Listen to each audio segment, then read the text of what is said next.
अब उसी जिंदा दिली से ये वतन आबाद है। तू सुपुर्द खाक, तेरा नाम जिंदाबाद है।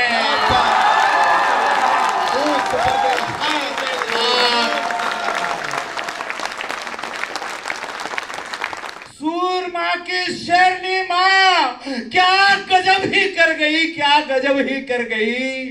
पीठ पर भी घाव है क्या पूछती ही रह गई।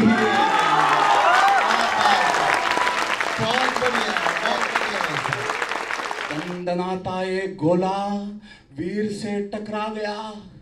दंदनाता एक गोला वीर से टकरा गया। आग की लपटें उठी, आकाश भी थर्रा गया। एक पन्ना जुड़ गया, एक पन्ना जुड़ गया इतिहास में बलिदान का, और शीश ऊंचा कर गया हमीद हिंदुस्तान का। बहुत सुंदर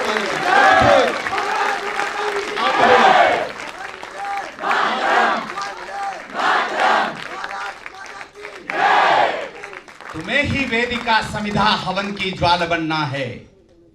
कई चिंगारियां मिलकर महाविकराल बनना है।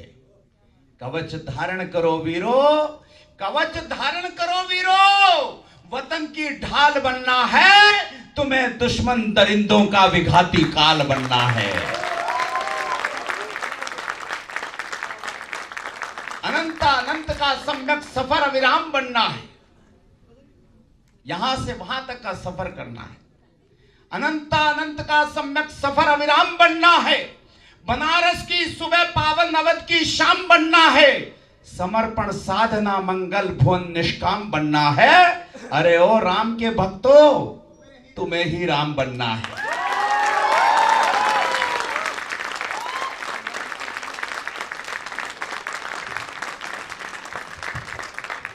तुम्हें ही राम बनना है। मैं अपनी बात को ही आगे बढ़ाता हूं जिससे मैं विषय पर केंद्रित हो सकूं। जो लोग, बड़े लोग भी बैठे हैं कुछ यहां पे, बड़े लोग ताली नहीं बजाते, ध्यान रखना। बड़े लोग नहीं बजाते ताली। बड़े लोग ताली बजाने के लिए आदमी रखते हैं। मैंने एक कवि सम्मेलन में मैं गया, आगे भाई साहब की तरह 2-3 लोग बैठे थे जो बिल्कुल ताली नहीं बजा रहे। मैंने उनसे पूछा, मैंने कहा आप ताली नहीं बजा रहे यार बिल्कुल भी। उन्होंने कहा मैं बड़ा आदमी हूं, मैंने ताली बजाने के लिए आदमी रखे हुए हैं। मैंने कहा जब हास्य के कवि आए थे, आपको इतनी अच्छी अच्छी बातें सुनाई, आप हंसे भी नहीं। मैं क्यों हंसूं? मैंने तो अपने हंसने के लिए, थोड़े दिन बाद उनकी शादी हो गई।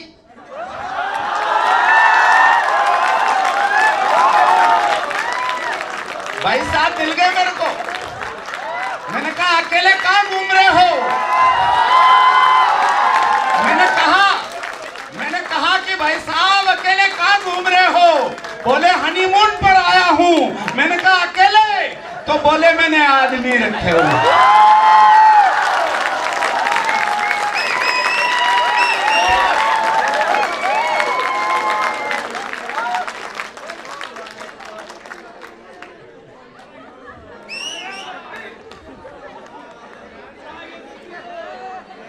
तो भगवान करे बड़े आदमियों से पाला नहीं पड़े, इसलिए पूरा आनंद लेना। आप तो स्कूल से साथ में हैं प्रदीप जी के, आपके आनंद में कोई कमी नहीं आनी चाहिए। ठीक है, मैं अपनी बात को वही जारी रखता हूं। मैं भारत का सोया स्वाभिमान जगाने निकला हूं। यार थोड़ा हल्का फुल्का इसलिए कि मुझे लगा वो कविता बहुत भारी पड़ गई थी। भारी इसलिए पड़ गई कि आप खड़े हो के तालियां बजा रहे, मुझे कौन सुनेगा यार, मैं दूर से आया हूं यार। आप तो सुनने के लिए आए। मेरी दुकान खोलने के लिए मैंने इस दुकान पे ताला लगाया पहले।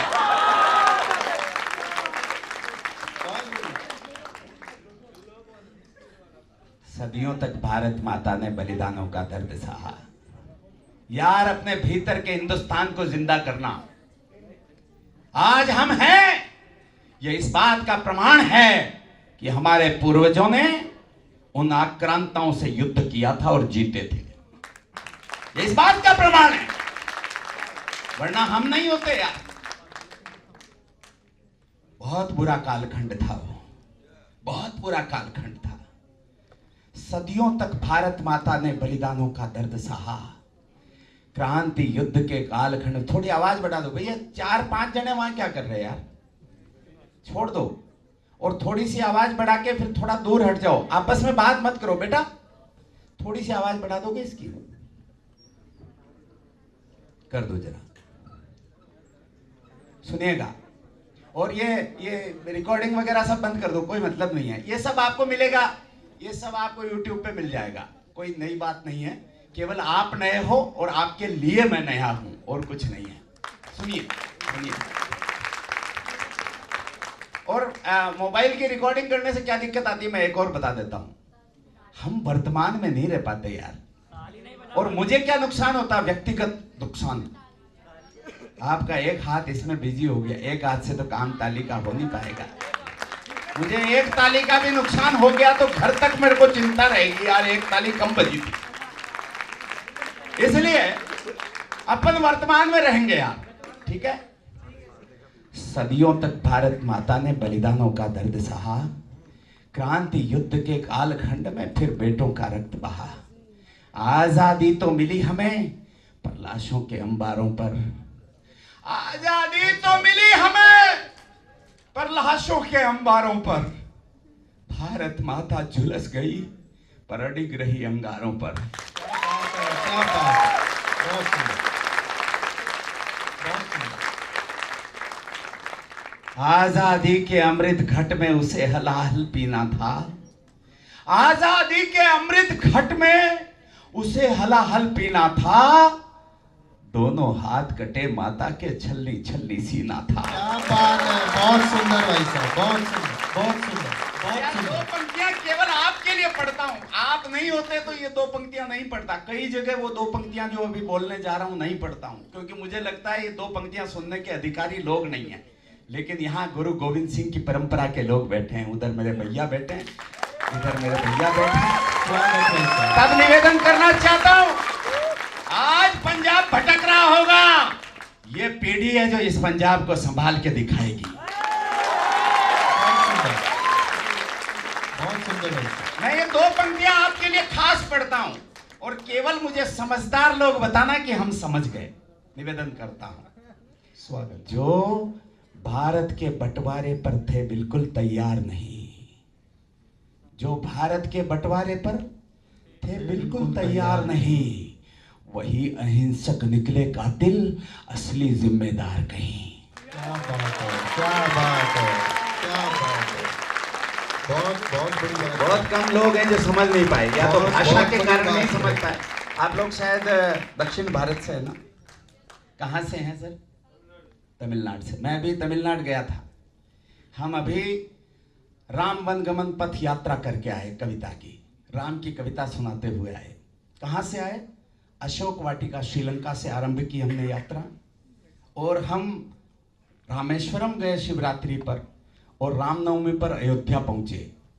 546 स्थान पर हमने, जहां भगवान राम ने 14 वर्ष के वनवास काल गुजारा था, उन तीर्थों पर हमने मस्तक झुकाया है, और अभी पूरा करके आए रामनवमी के लिए यात्रा। मुझे नहीं पता था कि एनएसएस के ऐसे शिविर में मुझे जाना पड़ेगा यात्रा के बाद। ये तो अभी तय हुआ है, लेकिन शायद भगवान को पता था। इसलिए आपके पास आने से पहले, आपके सामने खड़ा होने जैसा बनाने के लिए मुझे भगवान ने यह मौका दिया कि मैं उस 246 तीर्थों पर अपना माथा टेक कर आपके समक्ष आकर खड़ा हो जाऊं। क्या बात है। तमिलनाडु में हमने बहुत जगह कार्यक्रम किए, वहां भी राम के भक्त हैं जिन्होंने राम की खूब सेवा की साहब। वो आदिवासी क्षेत्र के लोग, वो वनवासी लोग, वो वंचित लोग, हमने उनके पांव धो धो कर उनके पानी को चरणामृत की तरह ग्रहण किया है।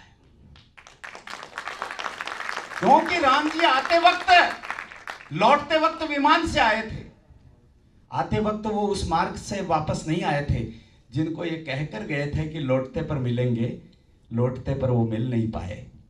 सदियां बीत गई। हमने सोचा कवि समाज ने कि कवियों का कुछ तो धर्म बनता है, हम उन सब लोगों के पास जाएंगे और उनका आभार ज्ञापित करेंगे कि आपने राम जी की सेवा की थी। क्या बात, बहुत सुंदर, बहुत बढ़िया। तो हम सब लोगों के दर्शन करते हुए आए। तब कहता हूं, सुनिएगा, जो भारत के बंटवारे पर थे बिल्कुल तैयार नहीं, जो भारत के बंटवारे पर थे बिल्कुल तैयार नहीं, वही अहिंसक निकले कातिल, असली जिम्मेदार कहीं। जी, नहीं समझे सारे लोग अभी? एक बार जोरदार तालियां यहां पे होनी चाहिए थी। उन्होंने बंटवारा मंजूर उन्होंने बंटवारा मंजूर कर लिया। जी, जिन्होंने ये कहा कि भारत का बंटवारा मेरी लाश पर होगा, उनके जिंदा रहते बंटवारा हो गया।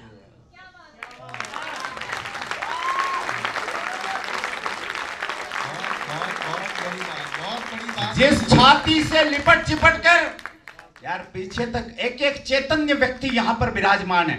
यार मुझे 130 करोड़ से कोई लेना देना नहीं। ये अगर सदन सोच ले कि हमें हिंदुस्तान बनाना है तो ये एनएसएस के कैंप के ये योद्धा बहुत हैं यार। अगले 50 साल का हिंदुस्तान तो ये बनाना है। बहुत बढ़िया, बहुत सुंदर, बहुत सुंदर, बहुत सुंदर। आपकी चेतनता को प्रणाम करता हूं। जो भारत के बंटवारे पर थे बिल्कुल तैयार नहीं, वही अहिंसक निकले कातिल, असली जिम्मेदार कहीं। जिस छाती से लिपट चिपट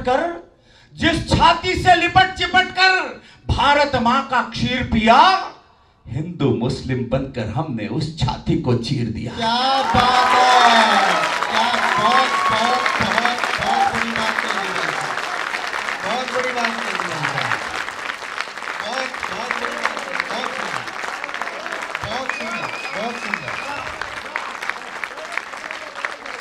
सोनिया, मैं सच बता रहा हूं, फिर से पढ़िए भाई साहब। इस पंक्ति पर आज तक मैंने इस पंक्ति का पाठ लगभग 150 मंच पर किया होगा।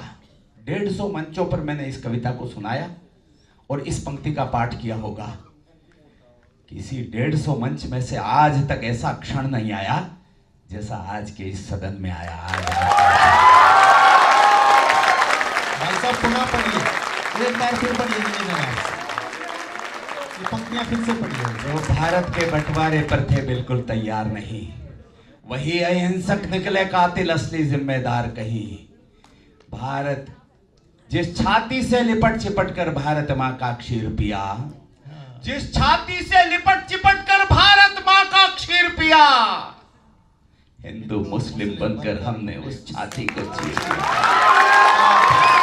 बहुत बड़ी बात भाई साहब, बहुत सुंदर, बहुत ही सुंदर, बहुत सुंदर। विषय तो इस पंक्ति में बहुत लंबा छुपा हुआ है। केवल इस पंक्ति पर मैं आपसे 3 घंटे मुखातिब हो सकता हूं, 3 घंटे, क्योंकि जिन लोगों ने बंटवारा चाहा था वो तो आज भी हिंदुस्तान में है और वो आज भी देश विरोधी गतिविधियां करते रहते हैं, आज भी करते रहते हैं। जिन्होंने बंटवारा नहीं चाहा वो पाकिस्तान चले गए, वो पाकिस्तान चले गए। ठीक बात।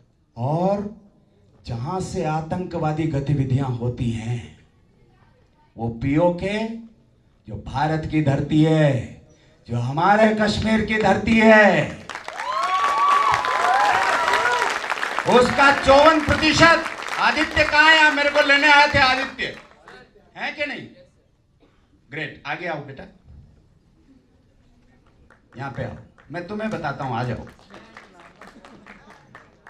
हमारे कश्मीर का 54% हिस्सा विदेशियों के कब्जे में है। ये भारत का नक्शा हमको बताया जाता नहीं, हमारा नक्शा नहीं है।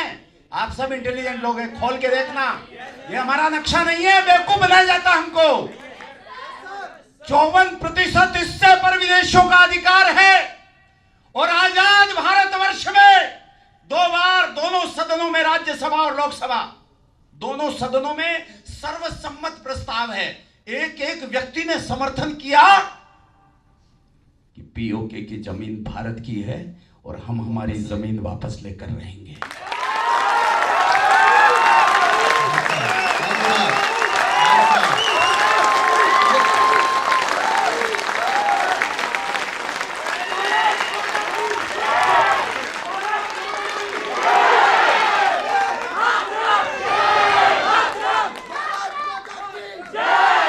और आपका उल्लास में तब और बढ़ जाएगा जब आपको ये कहूंगा मैं, आपको ये पता लगेगा कि पीओके में रहने वाले परिवार आज भी वहां की मां, वो मुस्लिम माताएं शाम को 4 जनों का अतिरिक्त खाना बनाकर सोती हैं कि अगर भारत की सेना आ गई तो उन सैनिकों को रोटी कौन खिलाएगा।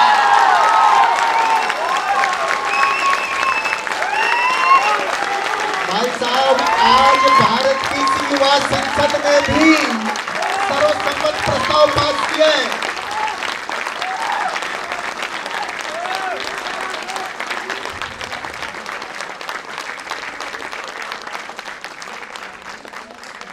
आप राज्यसभा और लोकसभा की बात कर रहे थे, आज इस संसद ने भी वही प्रस्ताव पास किया, सर्वसम्मत। क्योंकि आपने इस बिंदु पर इतना बड़ा समर्थन दिया, मैं एक कविता आपको सुनाऊंगा, सुनोगे ना? स्वागत है। उसके पहले मैं वो बात आपको जो मेरे अंदर पीड़ा पैदा करती है, मेरे अंदर दर्द पैदा करती है, मैं उस बात से आपको वाकिफ करवाना चाहता हूं। आजादी के उत्सव में भी मातम गाने निकला हूं, आजादी के उत्सव में भी पीड़ा गाने निकला हूं, मैं भारत का सोया स्वाभिमान जगाने निकला हूं। भारत के कुछ आकाओं की हरकत बहुत घिनौनी थी, पर भारत की किस्मत में वो अनहोनी भी होनी थी। नहीं जानते आप लोग, कभी किसी के दादा जिंदा हो तो उनसे पूछना उनसे। भारत के कुछ आकाओं की हरकत बहुत घिनौनी थी, पर भारत की किस्मत में वो अनहोनी भी होनी थी। याद करो रेलों में कैसे रक्तिम लाशें आई थी, मां बहनों को लूट लूट कर कैसे आग लगाई थी। अरे आम आदमी मरता क्यों है, आम आदमी मरता क्यों है मजहब के हुड़दंगों में?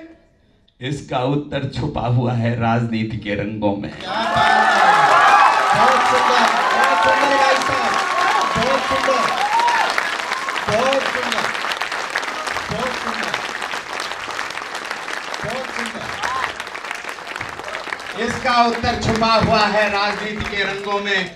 इस उत्तर ने भारत मां के अंग अंग को छांट दिया और वोटों के लालच ने हमको टुकड़े टुकड़े।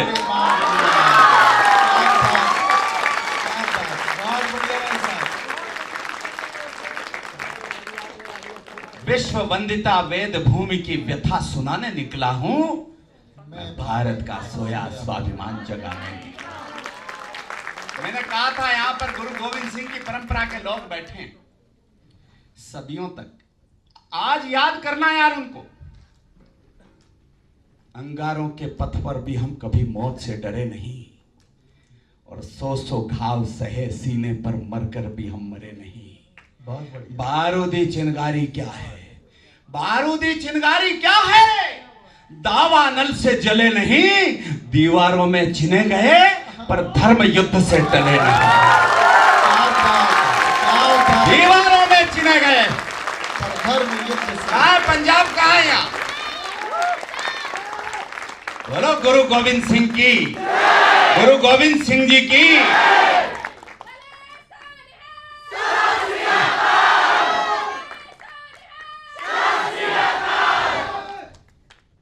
अपने 2 बेटों को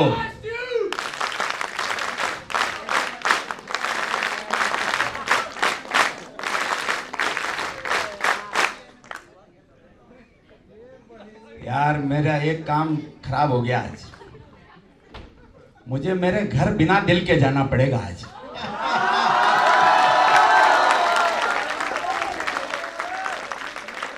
गुरु गोविंद सिंह के 2 बेटों को दीवार में जिंदा चीना जा रहा था। बड़े बेटे जोरावर सिंह की आंख का आंसू टपका और छोटे बेटे के कंधे पर गिरा। फतेह सिंह ने कहा, बड़े भैया, जब राष्ट्र के लिए, देश के लिए, धर्म के लिए शहादत का वक्त आया तो गुरु गोविंद सिंह की औलाद की आंख में आंसू, अरे ये मैं क्या देख रहा हूं? बड़े भाई ने कहा, छोटे भैया, मेरी आंख से आंसू तब नहीं टपका जब ये फैसला किया गया कि हमें दीवार में जिंदा चीना जाएगा। मेरी आंख से आंसू तब भी नहीं टपका जब दीवार घुटने तक आ गई। घुटने के यहां पर ईंट नहीं लग पा रही थी तो ईंट को तोड़ने के बजाय तुम्हारे घुटनों को छीला जा रहा था, तब मेरी आंख से आंसू नहीं टपका। लेकिन अब जब दीवार कंधे तक आ चुकी है, मुझे लग रहा है कि मुझे मेरे छोटे भाई की शहादत के दर्शन करने होंगे। अरे छोटे,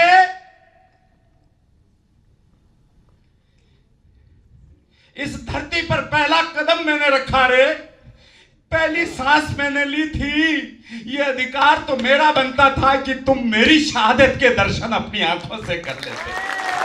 क्या बात है भाई साहब, बहुत बढ़िया, बहुत बढ़िया, क्या बात है, क्या बात है। छोटे भाई का कद कम था तो पहले चिमटी हुई दीवार छोटे भाई तक पहुंची। इस बात को देख के बड़े भाई की आंखों से आंसू गिरे। हम उस परंपरा के लोग हैं, इसलिए मुझे लगता है कुछ भी हुआ हो, अभी कुछ बिगड़ा नहीं है। अभी तो हमने इतिहास लिखा है, वो 5 अगस्त का दिन याद करना। कौन सा इतिहास लिखा है? याद दिला देता हूं। 5 अगस्त को हमने एक ऐसा इतिहास लिखा है कि हम अब कश्मीर को, कश्मीर हिंदुस्तान का है और कश्मीरी हिंदुस्तान के हैं, ये कह सकते हैं। ये इतिहास क्या बात। पंक्तियां सुनना यार, पहले ताली मत बजाओ, एडवांस पेमेंट करो मत।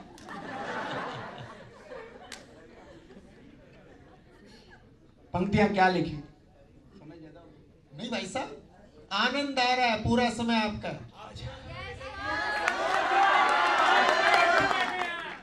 4 पंक्तियां जो इतिहास भारत ने लिखा, मैं इन 4 पंक्तियों को लिखते वक्त और सबसे पहले मंच पर चढ़कर पढ़ते वक्त हिंदुस्तान में नहीं था, लेकिन हिंदुस्तान के बाहर जहां था वहां मेरे कुछ कश्मीरी भाई बैठे थे, उनको मैंने ये 4 पंक्तियां सुनाई। यार, एक भी हाथ खामोश रहा तो मुझे लगेगा कि ये हिंदुस्तान का बड़ा कोई अचीवमेंट नहीं है, लेकिन यदि आपके हाथ थरथराने लगे तो मुझे बताना कि यार हिंदुस्तान ने कोई बड़ा अचीवमेंट कर लिया। अचीवमेंट तो उसी दिन हो गया था जिस दिन कश्मीर का विलय भारत में हुआ था, पटेल ने काम कर दिया था। लेकिन 4 पंक्तियों में अगर इतिहास का पन्ना पलटकर आपकी आंखों तक आ जाए, मुझे बताना, कलुष कृत्य के विषित वृक्ष को त्वरित उखाड़ दिया हमने। 7 दशक से जमी गर्द को, 7 दशक से जमी गर्द को, 7 दशक से जमी धूल को पल में झाड़ दिया हमने। वक्ष वक्ष में, वक्ष वक्ष में।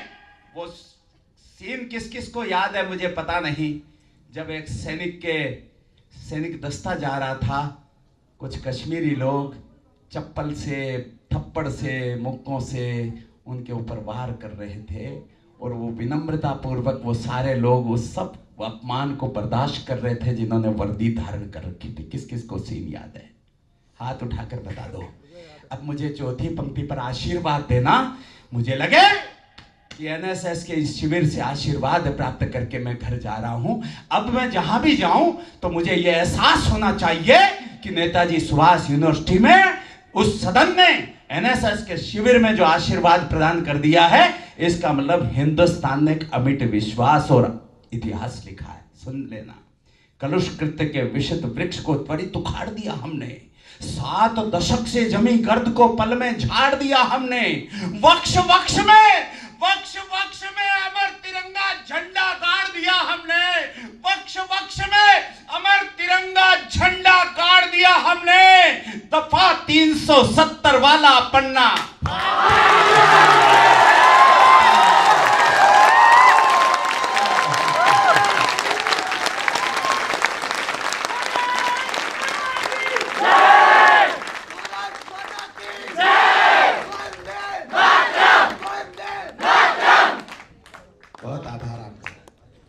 मैं सच बताऊं क्या, जीवन में जब तक ये सांस चलेगी ना, मैं आज का ये दिन भूलूंगा नहीं। बहुत बढ़िया, बहुत बढ़िया। शीश वतन का खतरे में, मैं युद्ध का समर्थक नहीं हूं यार। युद्ध में खोना ही खोना है, प्राप्ति कुछ नहीं होती। मैं क्रोध का भी समर्थक नहीं हूं, लेकिन उसके बावजूद मैं पंक्तियां पढ़ रहा हूं। कृष्ण भी समर्थक नहीं थे, महाभारत हुई ना,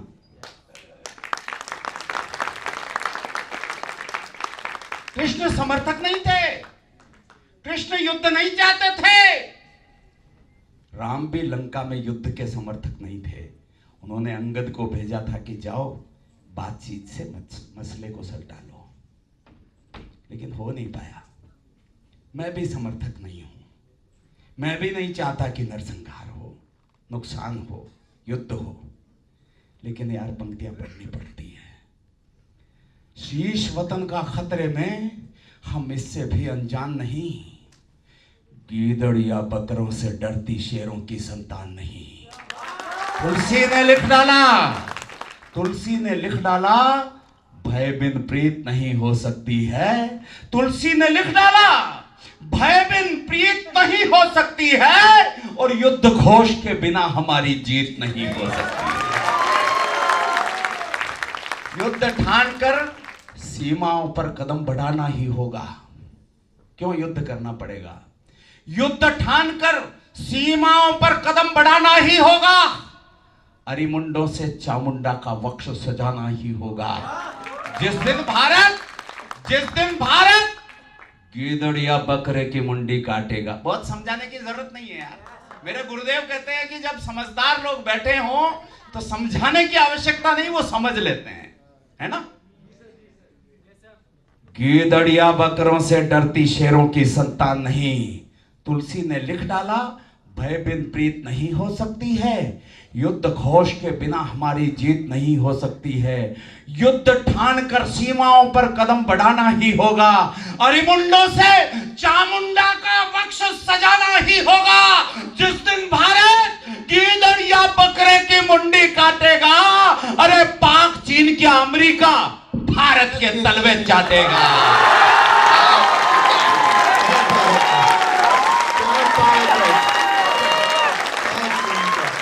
अमेरिका भारत के तलवे चाटेगा। क्या बात है भाई साहब, क्या बात, क्या बात।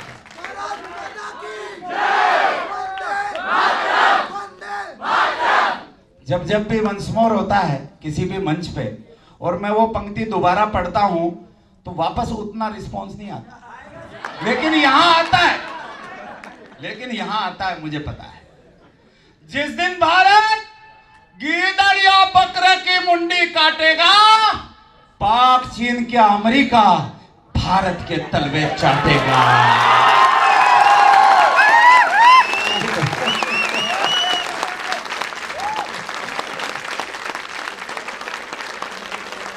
बहुत बढ़िया, बहुत सुंदर, बहुत सुंदर। आज मुझे कोई गम नहीं रहा यार। मैं देश की सेना में जाना चाहता था। मैंने जीवन में एक ही एग्जाम दिया सीडीएस का, और उसमें विफल हो गया। सच बता रहा हूं आपको। एक विषय पता है कि नहीं, कलाम देहरादून एकेडमी में इंटरव्यू देने के लिए गए थे, सेना में जाने के लिए, एपीजे अब्दुल कलाम। वहां पर वो विफल हो गए, इंटरव्यू में फेल हो गए। वो ऋषिकेश चले गए। ऋषिकेश रात्रि को 8:30 बजे नदी के किनारे घूम रहे थे। एक आश्रम के महात्मा उनने देखा कि एक युवक यहाँ पर नदी के किनारे घूम रहा है, गंगा के किनारे घूम रहा है। उन्होंने उससे पूछा, क्यों घूम रहे हो यहाँ पे? बच्चा था, आंसू आ गए कि महात्मा जी, मैं इंटरव्यू देने के लिए आया, सेना में भर्ती होने के लिए, लेकिन मेरी हाइट की वजह से और कुछ कारणों से मुझे वहाँ रिजेक्ट कर दिया गया। अब मैं सोचता हूँ कि मेरी जिंदगी का क्या मतलब है। मैं जिंदगी का विराम चिन्ह लगाने जा रहा हूँ। महात्मा ने कहा, बेटा इधर आओ। उसके कंधे पर हाथ रखा और हाथ रख के कहा कि तुम्हारा जन्म सेना में भर्ती होने के लिए नहीं हुआ, सेना की मिसाइलें बनाने के लिए हुआ। क्या बात है, क्या बात है।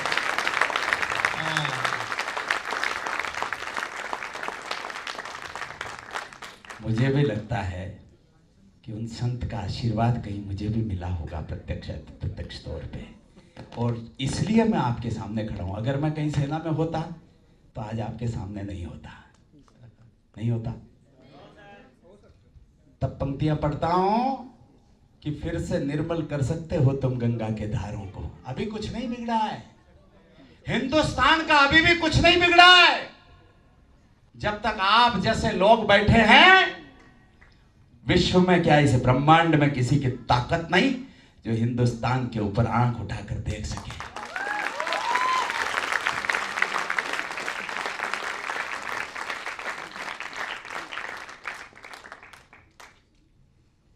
वियतनाम के राष्ट्राध्यक्ष हिंदुस्तान आए जब गृह मंत्री थे राजनाथ सिंह जी। उन्होंने यहां पर अकबर रोड देखा, महात्मा गांधी की समाधि के दर्शन किए। तब राजनाथ सिंह जी से पूछा कि यहां महाराणा प्रताप का स्मारक कहां है? दिल्ली में महाराणा प्रताप का कोई स्मारक नहीं है। राजनाथ सिंह जी ने कहा, साहब यहां तो स्मारक नहीं है, महाराणा प्रताप के स्मारक के दर्शन करने के लिए तो मेवाड़ जाना पड़ेगा। वियतनाम के राष्ट्रपति ने महाराणा प्रताप के दर्शन करने की इच्छा जताई। दूसरे दिन उनको उदयपुर आना पड़ा।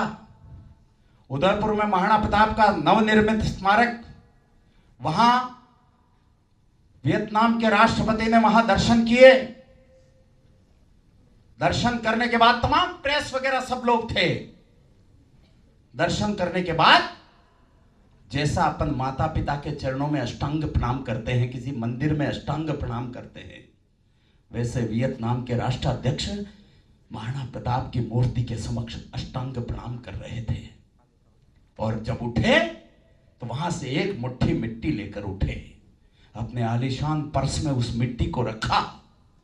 पत्रकारों ने देखा तो पूछा, यह आप क्या कर रहे हैं? इस मिट्टी को इतने आलीशान पर्स में क्यों रख रहे हैं? वियतनाम के राष्ट्रपति ने कहा,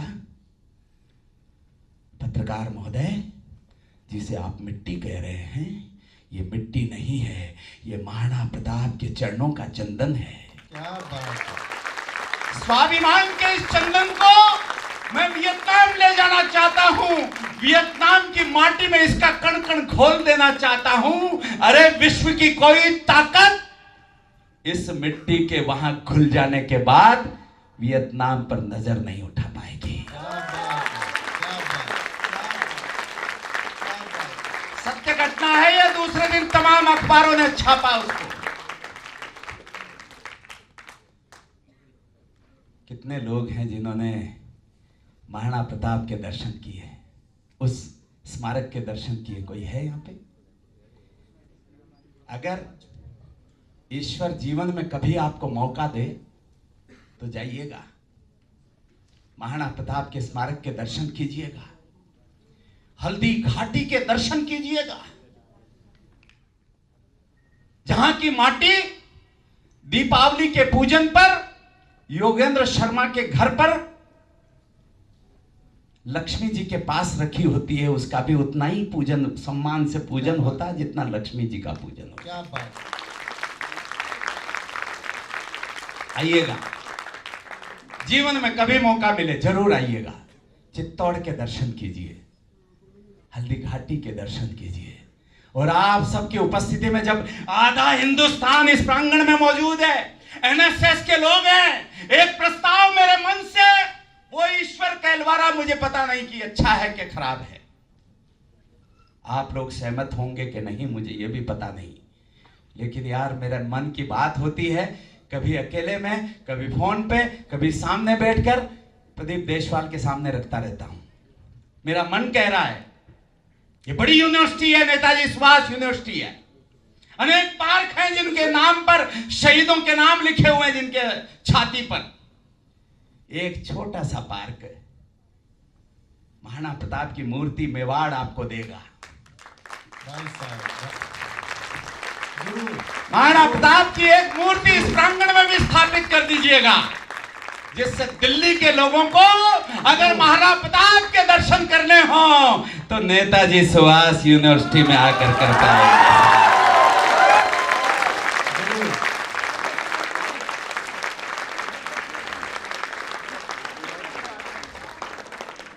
आपकी भावनाओं का सम्मान करेंगे भाई साहब।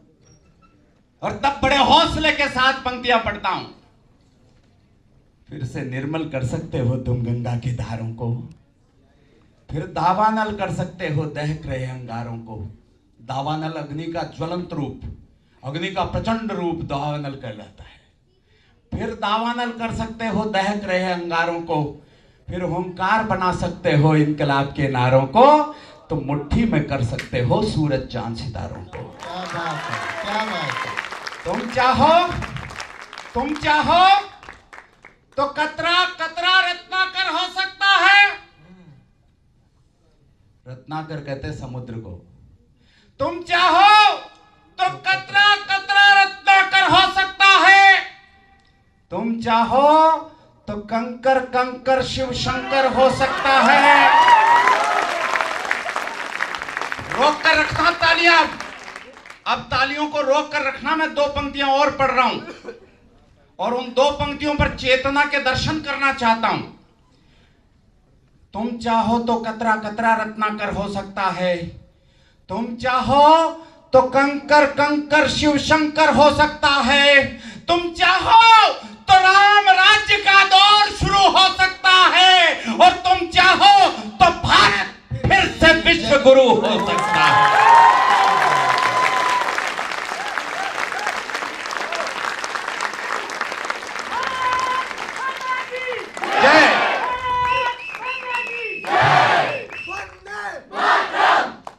भाई साहब आज एक मुकाबला चल रहा है, जब से आप माइक पकड़े एक मुकाबला चल रहा है।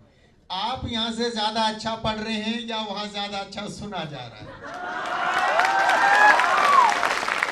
अब फैसला करना मुश्किल है।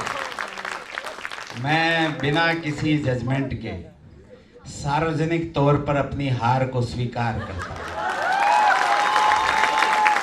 मैं इतना अच्छा पढ़ना नहीं जानता, मैं तो आप जैसा एक श्रोता हूं। मुझे बोलने के लिए इन्होंने खड़ा कर दिया है। मैं एक कवि सम्मेलन में कविता सुना रहा था, बहुत अच्छी अच्छी कोशिश की मैंने, खूब कोशिश की। आप जैसे लोग नहीं थे यार, कोई ऐसा ही मंच था। एक भी ताली नहीं बजी। हाँ, एक भी ताली नहीं बजी। एक कविता ठोकी, दूसरी ठोकी, तीसरी ठोकी, कोई एक भी ताली नहीं बजी। दूर कोने में से हैं? बड़े लोग थे क्या? लेकिन सुनो, कोने में से आवाज आई यूं, अरे मैंने कहा सबसे अच्छा बुद्धिमान श्रोता तो वहां बैठा है। मैंने कहा भाई साहब आप आगे आओ, आप ठेठ पीछे क्यों, आप तो सबसे अच्छे श्रोता हो। बोले तू तो बोलता जा, मैं तो तंबाकू बना रहा हूं।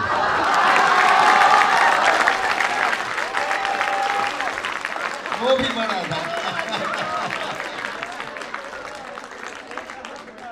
लेकिन यार आप जैसे लोग नहीं थे, वो देशभक्ति जाग गई तंबाकू में। युवा शक्ति के अंतस बल का भान कराने निकला हूं। युवा शक्ति को अंतस बल का भान कराने निकला हूं। मैं भारत का सोया स्वाभिमान जगाने निकला हूं। कौन है ये लोग जो मेरे सामने बैठे हैं? आप पढ़िए भाई साहब, मेरा आपसे आग्रह है कि अब्दुल हमीद जरूर पढ़े। नहीं, अभी अभी अभी अभी ट्रेन नहीं निकलेगी, और अब्दुल हमीद सुनना चाहेंगे आपसे। यार ट्रेन तो मेरे को लेनी पड़ेगी, कल फिर एक विश्वविद्यालय में मुझे 10:30 बजे पहुंचना है। नहीं, अभी समय है भाई साहब, अब्दुल हमीद पढ़े, समय है।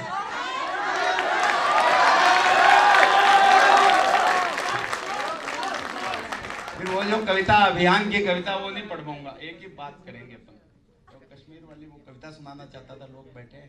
कश्मीर वाली सुनाओ। वो देखो यार,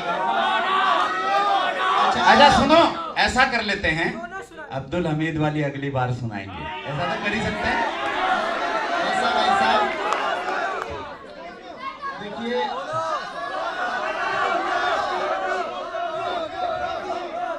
आजादी, अरे ये दो के बराबर ही है, एक तो सुन लो। ये भी सुनेंगे और अब्दुल हमीद भी सुनेंगे। मेरा आग्रह है, देखिए इस देश, हम आजादी का अमृत महोत्सव वर्ष मना रहे हैं। इस देश की आजादी के लिए जिन्होंने बलिदान दिए, उनका नमन भी इस तरह से हम कर सकते हैं कि इस आजादी को क्षुण्ण रखने के लिए, इसका संरक्षण करने के लिए सीमाओं पर जिन्होंने बलिदान दिए, वो भी कम वंदनीय नहीं है। और भारत माँ का वो वीर बेटा अब्दुल हमीद, जो पाकिस्तान के खिलाफ लड़ते हुए अकेले ने 7 पैटर्न टैंक ध्वस्त किए थे, उसके ऊपर भाई साहब के बहुत कमाल की रचना, बहुत अच्छी रचना है। वो आप सुनेंगे तो लगेगा कि आप भी वहीं पे सीमा पर खड़े हैं और अपने देश की रक्षा कर रहे हैं। तो ये अध्यादेश है, आप तालियां बजा दो, मैं कविता शुरू करता हूं।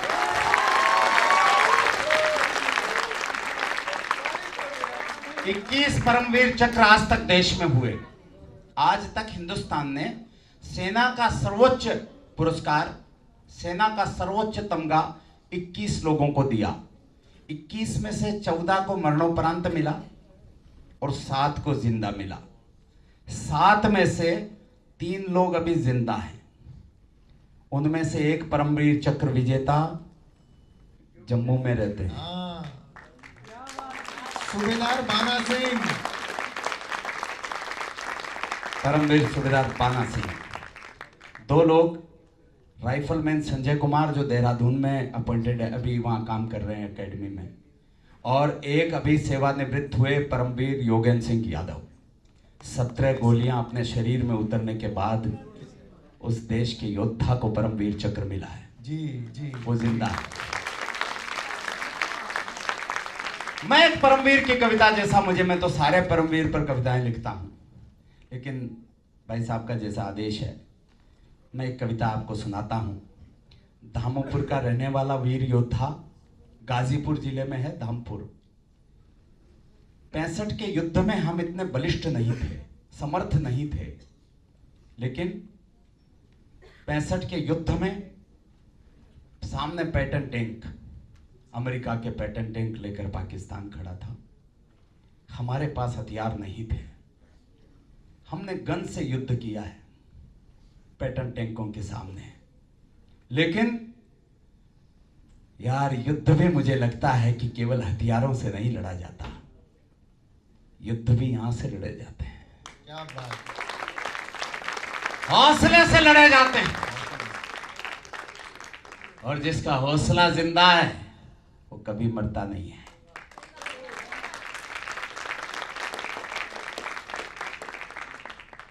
हिंद की जय, हिंद की जय शोर चारों ओर था।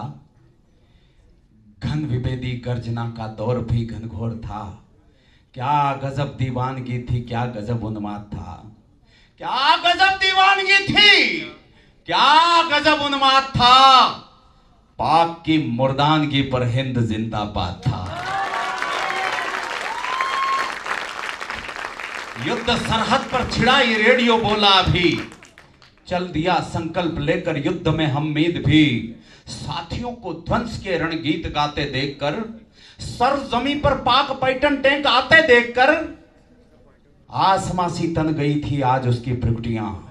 सुर्ख रक्तिम हो उठी थी चक्षुओं की पुतलियां। हौसले थे तुंग, हौसले थे तुंग, हिम्मत के शिखर भी चढ़ गया और देश रक्षा के लिए उम्मीद आगे बढ़ गया।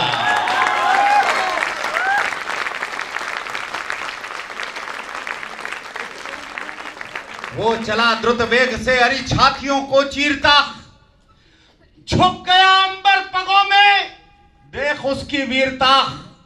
भारती का लाल, भारती का लाल, अब्दुल दुश्मनों का काल था, सच कहूं तो सिंघनी के दूध का दिक्पाल था। आज तो उसकी रगों में आंधियों सा वेग था, फड़फड़ाते बाजुओं में जोश का अतिरेक था। थाम कर गन हाथ में, थाम कर गन हाथ में, जब मुट्ठियां कसने लगी तो पाक पैटर्न टैंकरों की धज्जियां उड़ने लगी। गीदड़ों की टोलियों में खौफ सा छाने लगा। आज तो यमराज अब्दुल मौत बरसाने लगा। दुश्मनों के जिस्म गौजर मूलियों से कट गए, पाक के वहशी दरिंदे बोटियों में बट गए। त्रस्त बुज़दिल बैरियों के हौसले ही पस्त थे, 7 पैटर्न टैंक उनके सामने ही ध्वस्त थे। यार यहाँ पर कमजोरी नहीं दिखानी थी यार। 7 पैटर्न टैंक उनके सामने ही ध्वस्त थे। काल का विकराल तांडव फिर शुरू होने लगा। सबसे अच्छा कौन सुन रहा बताऊं? ये दोनों सुन रही हैं सबसे अच्छा। इसका मतलब आप नहीं सुन रहे ऐसा नहीं है।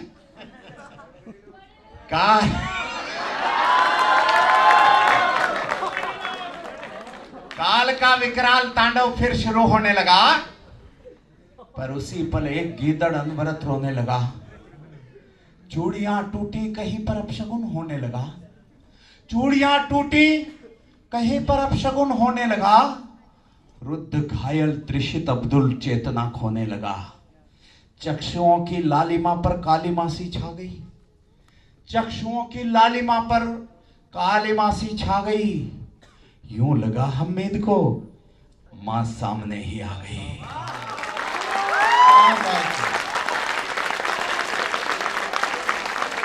बहुत सुंदर भाई साहब, बहुत सुंदर।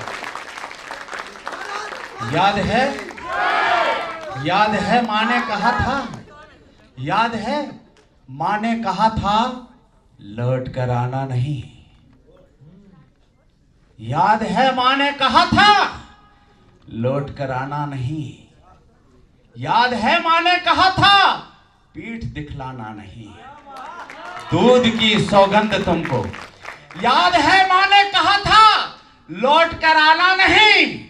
दूध की सौगंध तुमको पीठ दिखलाना नहीं।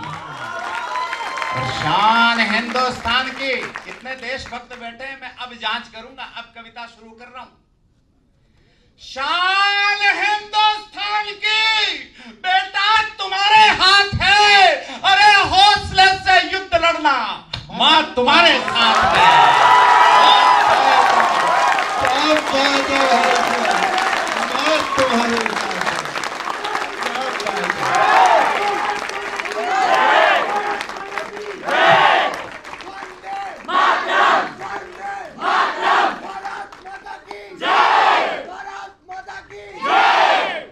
एक साथी ने सुझाया जीप को मोड़े अभी। माताएं होती कैसी है बताऊंगा। एक साथी ने सुझाया जीप को मोड़े अभी। वक्त की आवाज सुनकर मोर्चा छोड़े अभी। वीर बोला मर मिटूंगा मैं वतन की शान पर, आंच भी आने न दूंगा भारती के मान पर। मौत ही तो, अरे मौत ही तो जिंदगी का आखिरी अंजाम है। पीठ दिखलाना समर में कायरों का काम है। पीठ दिखलाना समर में कायरों का काम है। अस्मिता के प्रश्न पर तो प्राण भी लवलेश है। मातृभूमा भारती का कर्ज मुझ पर शेष है। आज वेला आ गई निज प्राण के बलिदान की। रक्त से रोशन करूं रणज्योति हिंदुस्तान की। ये दुआ मांगी खुदा से, धीर था रणधीर में। ये दुआ मांगी खुदा से, धीर था रणधीर में, हाथियों सा बल समाहित हो गया फिर वीर में। शेर सी हुंकार करके वो हिमालय बन गया, शेर सी हुंकार करके वो हिमालय बन गया, और दुश्मनों का काल फिर से मोर्चे पर। क्या बात है, क्या बात है। दुश्मनों का काल फिर से मोर्चे पर थम गया।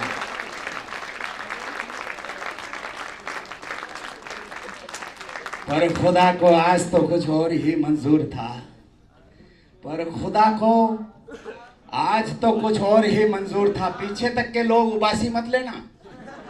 हाँ, पर खुदा को बिटिया, बिटिया सैल्यूट है। हाँ, जो दूसरे नंबर पे, हाँ बिटिया, हाँ हाँ सैल्यूट तुमको। हाँ अब बेटा दोनों दोनों दोनों को कह रहा हूँ, दोनों को कह रहा हूँ, दोनों को कह रहा हूँ। पर खुदा को आज तो कुछ और ही मंजूर था। आज शायद काल के वश काल भी देखो, मैं जब देशभक्ति की बात करता हूं ना, मैं मुझ में नहीं होता हूं यार। और एक बहुत बड़े शहीद की बात कर रहा हूं मैं। क्षण भी चूक गए ना, 100वां हिस्सा भी चूक गए ना, तो उसको यहां धारण करने से चूक जाओगे। सुनना, पर खुदा को आज तो कुछ और ही मंजूर था। आज शायद काल के वश काल भी मजबूर था।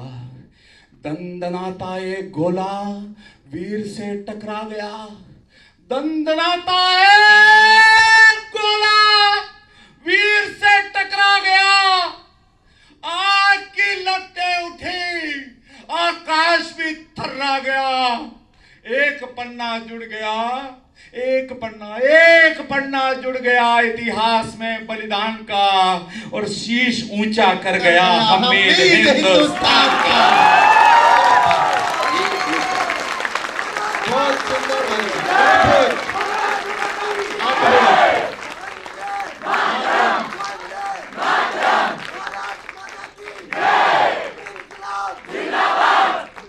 दंदनाता एक गोला वीर से टकरा गया, आग की लपटें उठी, आकाश भी थर्रा गया। एक पन्ना जुड़ गया इतिहास में बलिदान का, शीश ऊंचा कर गया हमीद हिंदुस्तान का। रेडियो की घोषणा से स्तब्ध पूरा देश था। गमजदा गमगीन उसके गांव का परिवेश था। धामपुर की धूल माटी ताल नदियां रो पड़ी, धामपुर की धूल माटी ताल नदियां रो पड़ी। हर जवां बूढ़ी निगाहें गांव गलियां रो पड़ी। वो पिता का प्यार बोला, वो पिता का प्यार बोला,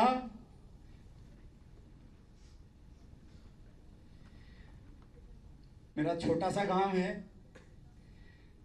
सरहद पर जब कोई मेरे गांव का योद्धा होता था ना, हर घर में रेडियो ट्रांजिस्टर नहीं होता था साहब उस समय। किसी मंदिर मस्जिद की मुंडेर पर एक ट्रांजिस्टर रख दिया जाता था। पक्षी भाषण की आवाज को सुनने के लिए पूरा गांव एक जगह होता था।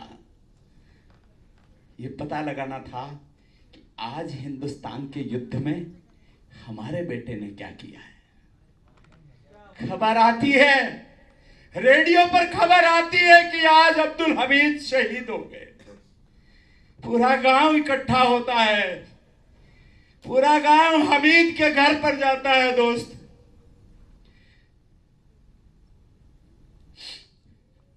दरवाजा खुलता है,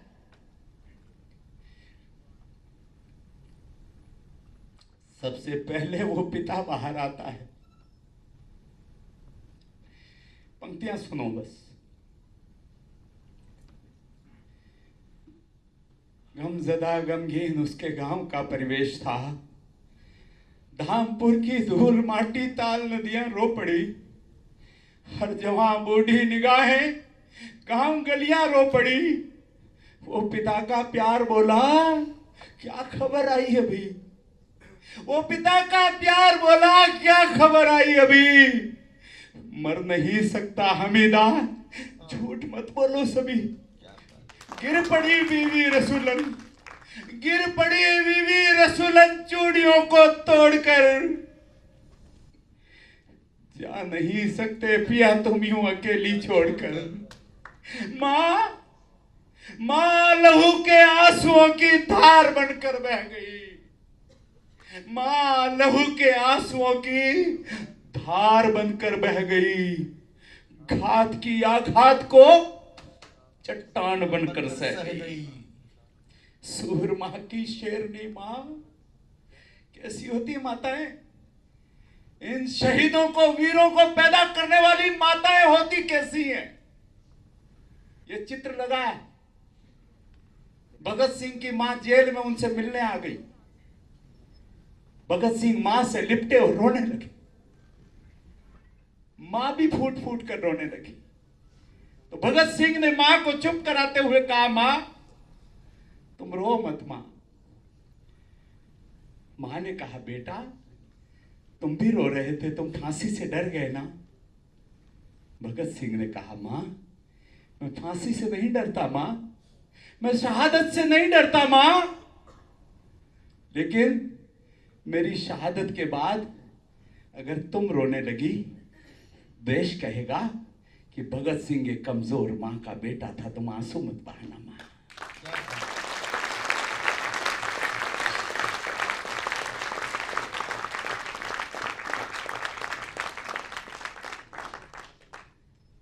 अंत में वो मां बाहर निकलती है जिसने कहा था कि पीठ मत दिखलाना। मैं पंक्तियां पढ़ता हूं यार, मुझे पता नहीं कि हिंदुस्तान में मैंने इस कविता का पाठ कितनी बार किया होगा, लेकिन आज मैं पाठ नहीं कर रहा साहब, और मैं निवेदन करना चाहता हूं, कानों से मत सुनना, मैं मुंह से नहीं कहूंगा, मैं यहां से कहूंगा, यहीं से सुन लेना।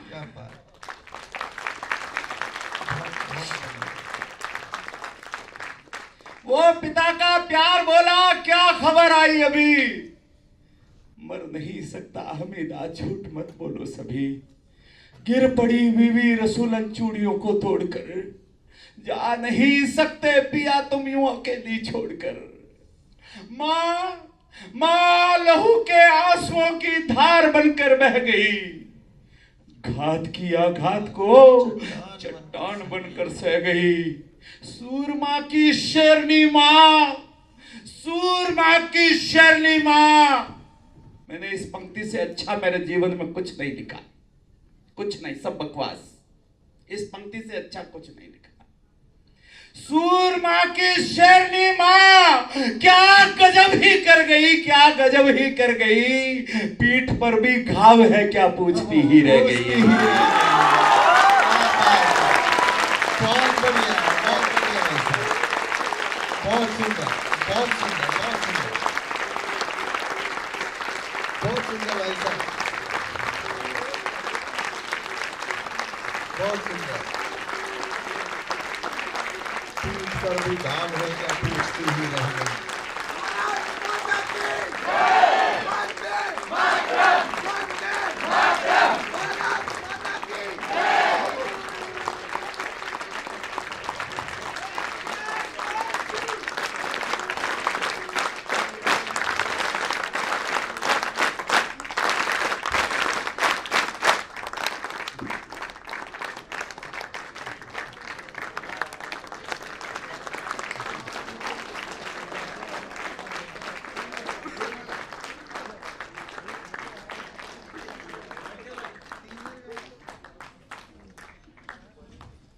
कोख तेरी धन्य है, मानूर चाचा ने कहा।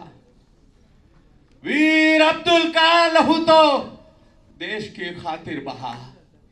कौन कहता है जहां में लाल तेरा मर गया, कौन कहता है, कौन कहता है जहां में लाल तेरा मर गया, धामपुर की धूल का भी भाल ऊंचा कर गया।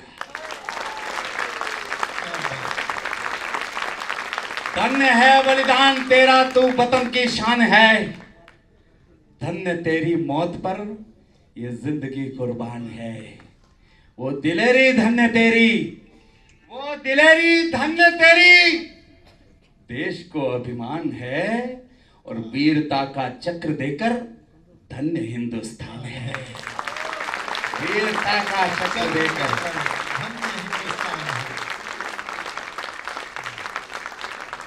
बहुत सारे हाथ खामोश थे यार, वीरता का चक्र देकर धन्य हिंदुस्तान है। 4 पंक्तियां मैं केवल आपकी श्रद्धा के लिए पढ़ रहा हूं।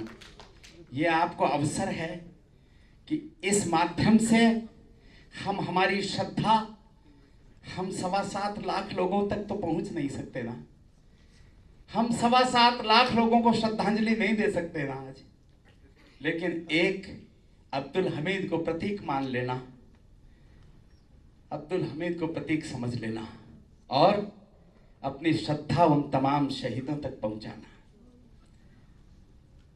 शहीदों शूरवीरों की शहादत याद आती है।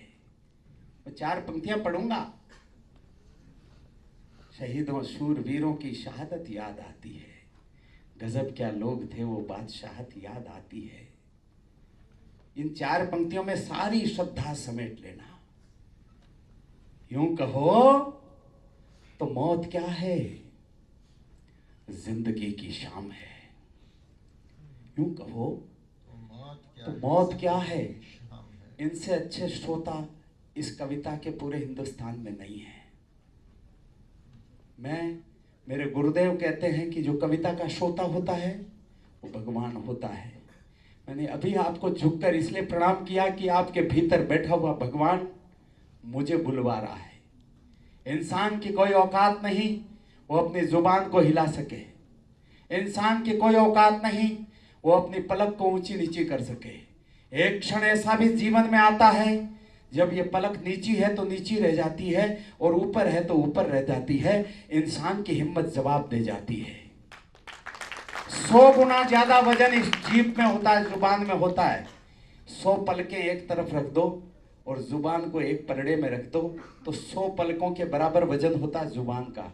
जब एक पलक हमारी शक्ति से ऊपर नीचे नहीं हो सकती तो इस जुबान कैसे हिल जाएगी। लेकिन जिस विधाता ने आपके भीतर बैठकर मुझसे इस कविता का पाठ करवाया है, 4 पंक्तियां, अंतिम पंक्तियां पढ़कर आपसे विदाई लेना चाहता हूं। मेरा भी समय हो गया और मैंने आज बहुत ज्यादा समय ले लिया, आपका बहुत ज्यादा समय ले लिया। आनंद आया भाई साहब। अंतिम 4 पंक्तियां सुना देता हूं, सुन लीजिएगा कि यूं कहो तो मौत क्या है, जिंदगी की शाम है, पर तुम्हारी मौत भी जिंदा दिली का नाम है। रोक कर रखो। यूं कहो तो मौत क्या है, जिंदगी की शाम है। प्रदीप देशवाल, मैं आपके आज के इस समयदान को जीवन में कभी नहीं भुला पाऊंगा। मैं सच कह रहा हूं, पिछले 5 साल में ऐसा एक भी कवि सम्मेलन नहीं हुआ जिसमें इतनी ऊर्जा का निस्परण हुआ हो और आकाश गुंजायमान हो गया। 5 साल में यार 4 पंक्तियों के लिए आपकी तालियों को रोक कर रखना, पूरी ताकत समेट कर रखना अपने हाथों के अंदर। यूं कहो तो मौत क्या है, जिंदगी की शाम है, पर तुम्हारी मौत भी जिंदा दिली का नाम है। उसके बाद मैं यही हूं, नीचे 5-7 मिनट रहूंगा। अपन सब आपस में फोटोग्राफी करवाएंगे, जो करना हो जो करेंगे। मगर यार सुनो, ये 4 पंक्तियों में मुझे ऐसा उल्लास दे देना कि भर जाऊं, थकान उतर जाए मेरी। और अब जो आयोजन प्रताप जयंती के होने वाले 2-4 कार्यक्रम में मैं रहूंगा, महाराणा प्रताप जयंती के कार्यक्रमों में मुझे ये एहसास पल पल होता रहे कि यार एनएसएस के कैंप से आ रहा हूं, मुझे लगना चाहिए। पंक्तियां पढ़ रहा हूं, अपनी श्रद्धा का समर्पण करना। यूं कहो तो मौत क्या है, जिंदगी की शाम है, पर तुम्हारी मौत भी जिंदा दिली का नाम है। अब उसी जिंदा दिली पर ये वतन आबाद है, अब उसी जिंदा दिली से ये वतन आबाद है। तू सुपुर्दे खाक, तेरा नाम जिंदाबाद है।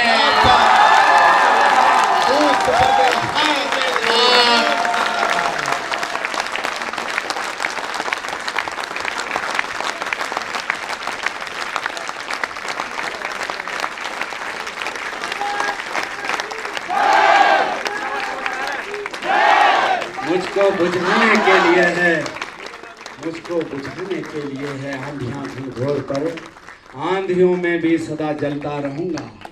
तेज धारे भी बहाने के लिए आविष्ट तत्पर, धार के विपरीत भी बढ़ता रहूंगा।